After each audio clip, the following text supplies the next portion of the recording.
nerves and just some of the conversations you are having with your players ahead of the encounter? Thank you very much. Well, the emotions and the place where we stand is obviously a place where we see the responsibility of such a match. But our thoughts have nothing to do with what we did in the previous one. It's a door that we closed. We look at this match with a match that we want to win. We want to play to win. We want to be a strong team. We want to be very capable. We want to face it with the maximum sense of the will to produce a result that has to be taken seriously in terms of approach regarding look and fight and create conditions to fight for a victory. There's no way to relate with a moment like this than that one. It's also how we usually play, so we cannot face the game in no other sense. We know very well what we have ahead. We know very well and the respect we have for the team that is going to be on the other side. But we have a lot of respect for ourselves also, and that's what we need to really put on the pitch. Understanding that this game is going to have different moments, that we need to be very strong on to deal with all of these moments, knowing that we play in a context that obviously is more familiar for us than the one we played in Tunis. And we really need that energy to help us, as it helped the opponent strongly throughout the previous match, and everybody to be in the right mindset regarding the approach on the match. That's what we need. Good afternoon, everyone. Obviously, I think if you look at it, yes, we got the positive results on the away match, but we know that the job is not done. Like Coach said, we closed that door once we finish the match that side, and we refocus on what we need to do on this side, because we know there's a reason that they're also at this stage of the competition, with respect to them and also respect to us. But we know what's at stake. We have to be on the same focus and the same line, I think, of thinking. And like I said, we know what's at stake. Thank you so much.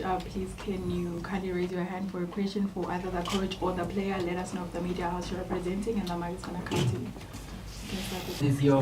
What is your take about that?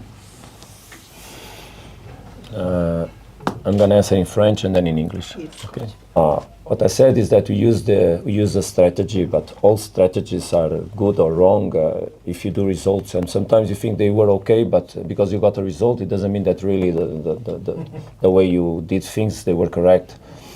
Usually in football, we have the tendency to say everything was okay when there's a result, because people most of the times don't have the capacity to go deep on the analysis, and they just look at the results and it seems everything was bright. I think that the match we played in Tunisia was a match that was not perfect for both teams, and for sure both teams will try to make a better approach. That's usually what happens when with good coaches, good teams, good clubs. Any approach, and I will not comment the words of any. It's not my usual approach to comment other coaches, and I will not. I have a big respect for everybody, and I will leave it that way. So it's like they want to emphasize that it was a joke. It was not serious. No. It's not okay. It's not a problem. I'm not also taking it serious. I know. It's just sometimes I just don't usually comment whatever comes from the other coaches. So we have a good relation. As you saw, there's a big respect between the clubs. There's a big respect between the players. There's a big respect between the managements for sure and the coaches, no doubts. And that is what is important, that happens until the end of the match and after the match, that we understand that football is a way of living, not a way of dying. And I think that is the approach that has to be inside the pitch, outside the pitch, in the stands, despite the stakes that are in case. In obviously that is our strong objectives for both sides, but experienced teams that have met each other many and several occasions with results for one side, for the other. It's football. Whatever happens tomorrow will not end their life for no one, for sure. Senor Miguel Cardoso, tomorrow Mamelodi Sundowns play the game without without the best player in defense, Kakikana. How can stop them without Kakikana? Look, it's a hard question from you when I have on my side a player that has a skills as Keegan Ioannis, for example, has. And when we trust it's so many players and we make so many rotations throughout the season and giving game time to everybody. All teams are always stronger when they have all the players available. All teams. But I can also remember that Yacine Meria is the first 11 player usually on Esperance, and unfortunately, because I love him so much, he's also injured, and both Esperance and the national team of Tunisia cannot profit from him. Or Youssef Blaili, that is also a very important player for Esperance, and he also cannot give his best. So it's normal when we arrive in this point of the season, by the accumulation of fatigue, by the accumulation of aggression from matches, that there are players that are not available, from punishments or whatever can happen. The teams have to be strong enough to have on their squads players that can play whoever falls and rise for the occasion. And that's what I expect from my players, to understand and to know how to deal with the moment. And whoever plays will for sure give the best and be capable to deal with all the situations that the game may put. Hello, Coach. I'm Miguel Azarado. Coach, my first question is about the 1-0 lead. How dangerous can that be on your team, especially that Esperance scored 3 goals against Al Ahly a month ago? Second question is about Esperance striker, Dano. You worked with Ricardo Rodriguez. I know that you're not coaching Esperance anymore, and you might not answer that question. But I would love to hear your opinion on Dano, and a small comparison with Ricardo Rodriguez, that a player that you know very well. Mm-hmm. Look, yeah, with all the respect, but I'm not going to comment the players from Esperance at all. It's not my role. You have the coach from Esperance here. It's up to him to make comparisons on his players. I can speak about my players. I can speak about my team. I can speak about what you asked, the result of the game and how to approach a match like this after winning 1-0 away. And 1-0 is just a 1-0. So I think both teams have capacity to score goals on all matches that they play. It's very rare you see a result from Esperance with a 0. It's very rare you see a result from Sundowns with a 0. So what we need to understand is, obviously it's possible to do it, and we did it in the previous match, but there's a lot of work to do if you want to keep your goal. Make a clean sheet. It's a lot of work and a lot of strictness and a lot of concentration and a lot of detail management and a lot of run and a lot of capacity to have the ball, mostly.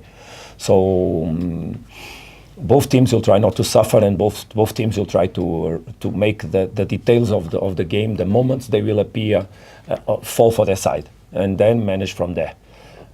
I obviously expected a very tactical match, but played by wonderful players from both sides, different characteristics, different way to play, different way to attack, different ways to defend, different ways to everything. But it doesn't mean that there's better or worse, right or wrong.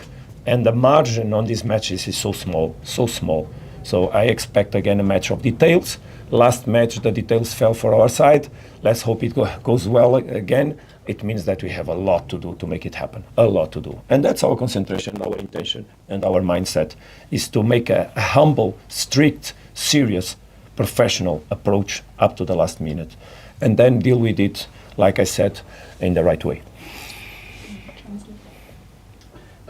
Translation from the coach, not from me.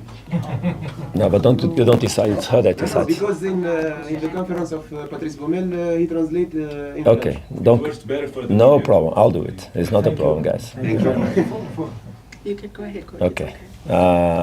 Good day, Coach. I'm Andisa Mapisa from Media 24. A lot of coaches and teams in this stage of the competition would opt to play a low block, but you've reiterated on playing on a front foot. How do you plan on bringing in that balance on attacking approach as well as the defense and protecting your lead, advancing to the final?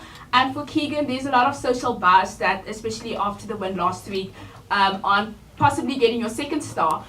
What would you say from a player's point of view is different from this campaign compared to the one last season? And just among the players, how are you guys feeling?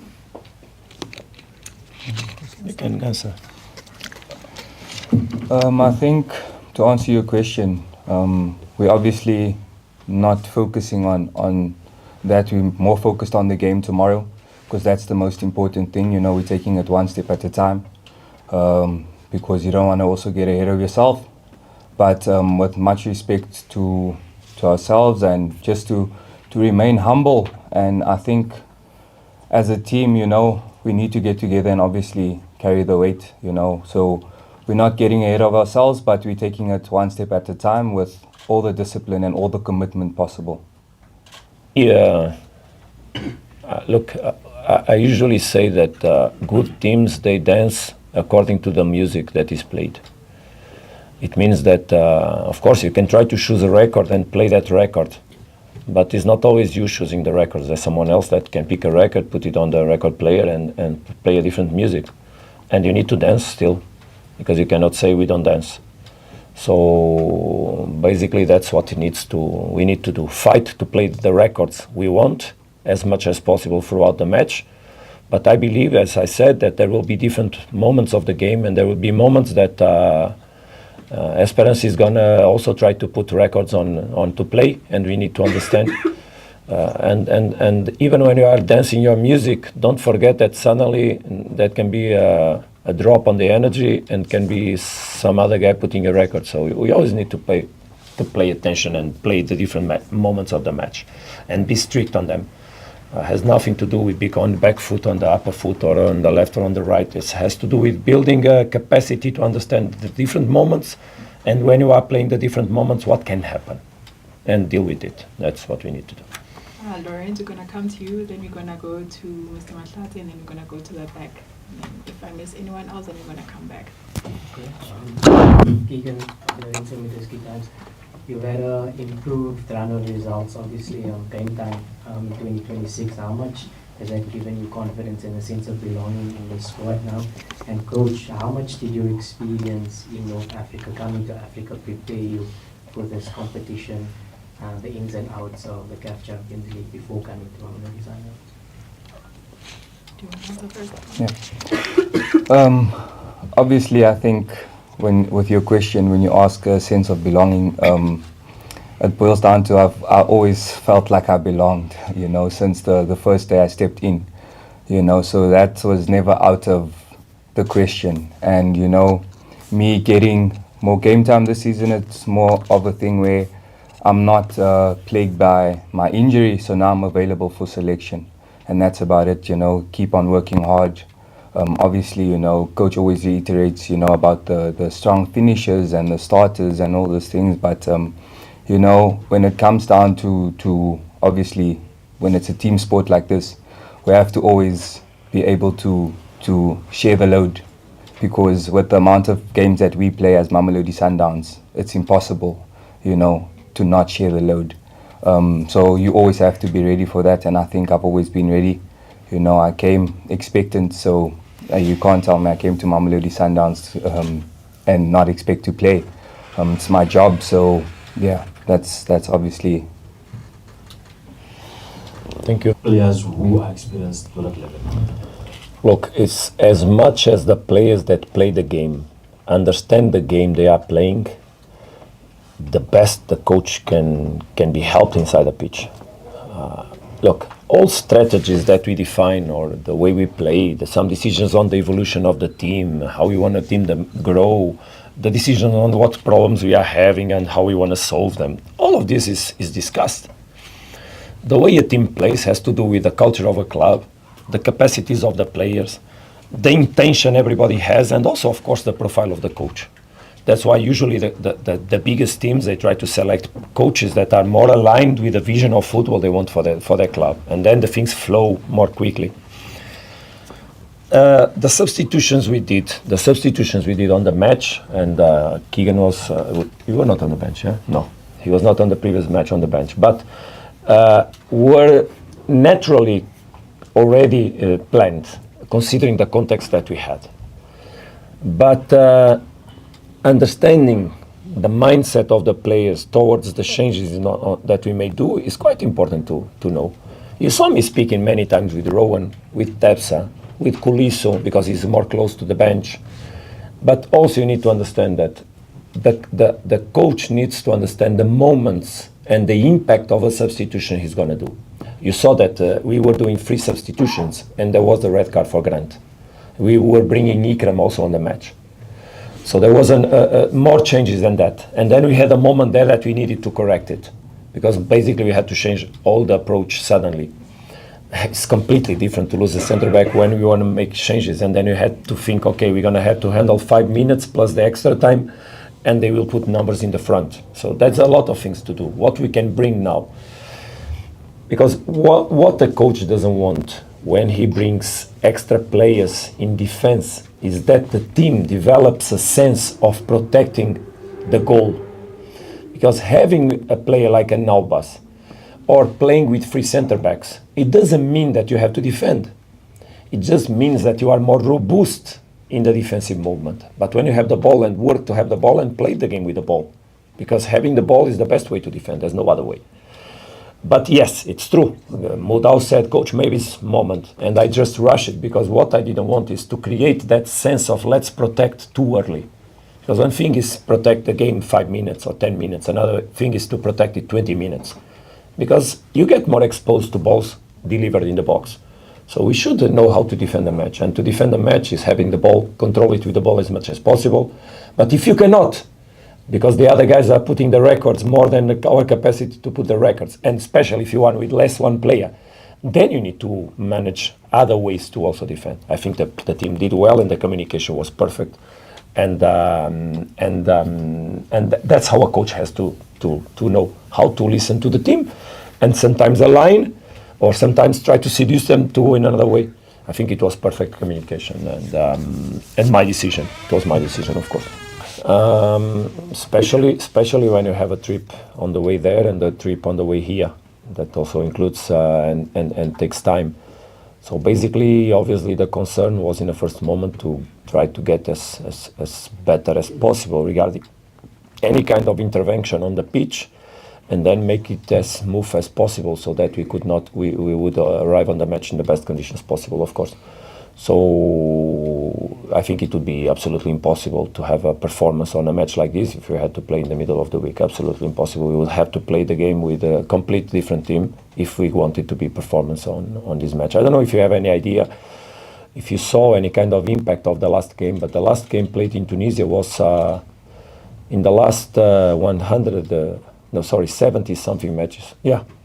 Since I arrived here, was one of the most aggressive matches in terms of physical demand. So, of course, it means that the impact of the exercise needs extra time to recover for the players. So, and also it's important to understand there's a lot of work on the preparation of a match that is done by the coaching staff that also needs time. Yesterday I crossed the Sherman in Clorkop at 7 o'clock, and he asked, who's still here? I said, yeah, but yesterday was 8 when I left, from 8 in the morning. And there's no time for nothing. Imagine to prepare a match in the middle of the week. That would have been absolutely catastrophic for sure. Thank you, Coach. Njabulo, Njabulo from News 24. My question is to both Coach and Gideon. You guys have faced Sundowns as an opponent and now part of the setup. What has been a key in this team's consistency in the Champions League? Looking at the last 10 years, I mean, it's only once that the team has not made the knockout stage. You're speaking about us or Esperance? Sorry. Sundowns.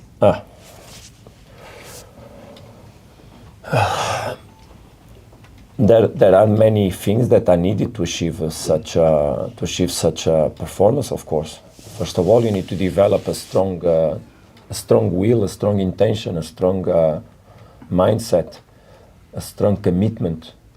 It has to do with values that you have to develop inside a club. But there's no values that are not sustained on quality. So it means also that throughout these last generations, there has been the capacity from the club to seduce and attract and be able to pay to players that can sustain the level to arrive on that point. Then there's for sure there were coaches that work and coaching staff that work in the previous in all these opportunities with capacity also to guide the teams to that moment.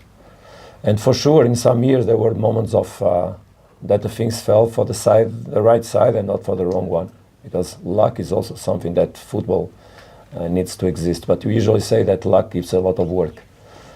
So there are a lot of things that are important together in order to arrive on these stages consistently, as you say.